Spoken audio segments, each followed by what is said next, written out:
കല്യാണം കഴിഞ്ഞ് 2.5 വർഷമായിട്ടും പഴയ എക്സിനെ മറക്കാൻ കഴിയാത്ത ഭാര്യ 2.5 വർഷത്തിന് ശേഷമാണ് ഭർത്താവും വീട്ടുകാരും ഈ പെൺകുട്ടിയെ കൗൺസിലിങ്ങിന് കൊണ്ടുവരുന്നത്.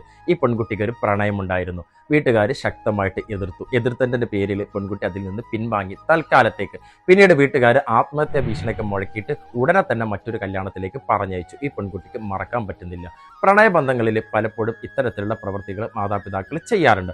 പ്രണയം എന്നത് ഒരിക്കലും നിസ്സാരമായിട്ട് കാണരുത്. ഹെറോയിനും കൊക്കൈനൊക്കെ ഉപയോഗിക്കുന്ന സമയത്ത് നമ്മുടെ ബ്രെയിനിന്റെ ഏത് ഭാഗത്താണോ സ്റ്റിമുലേഷൻ നടക്കാറുള്ളത് അതേ ഭാഗങ്ങളിലൊക്കെ തന്നെയാണ് പ്രണയത്തിന്റെ അഡിക്ഷൻ സ്റ്റേജിൽ സ്റ്റിമുലേറ്റ് ചെയ്യപ്പെടുക. ഇവർക്ക് വീണ്ടും വീണ്ടും കാണാനും അവരെ പരിചയപ്പെടാനും അവരെ പരിചയത്തെ പുതുക്കാനൊക്കെ ആഗ്രഹങ്ങൾ ഇങ്ങനെ വന്നുകൊണ്ടിരിക്കും. കല്യാണത്തിന് ശേഷവും ഇവർ തമ്മിലുള്ള കോൺടാക്റ്റുകൾ നടന്നുകൊണ്ടിരിക്കും. നിങ്ങൾ പ്രണയബന്ധത്തിൽ നിന്ന് ഇവരെ വേർപ്പെടുത്തിയാൽ പിന്നീട് നിങ്ങൾ ആഴ്ചകളോ മാസങ്ങളോ വർഷങ്ങളോ ഒക്കെ കാത്തിരിക്കണം. ഇവർ ഹീൽ ചെയ്യപ്പെടുന്നത് വരെ, ഞാൻ ഹീലായി എന്ന് അവർ പറയുന്നത് വരെ അവർക്ക് വേണ്ടി കാത്തിരിക്കുക. അല്ലെങ്കിൽ പുതിയതായിട്ട് ഒന്നും അറിയാതെ വരുന്ന ഇവരെ കല്യാണം കഴിക്കുന്ന ആൺകുട്ടിയാണെങ്കിലും പെൺകുട്ടിയാണെങ്കിലും അവരുടെ ജീവിതം തകരാനും നിങ്ങൾ പറഞ്ഞേക്കുന്ന ഈ കുട്ടിയുടെ ജീവിതം ഇല്ലാതാകാനും അത് കാരണമാകും. അതുകൊണ്ട് പ്രണയബന്ധത്തിൽ നിന്ന് വേർപ്പെടുത്തിയ ഉടനെ തന്നെ മറ്റൊരു കല്യാണത്തിലേക്ക് ഒരിക്കലും നിർബന്ധിക്കരുത്.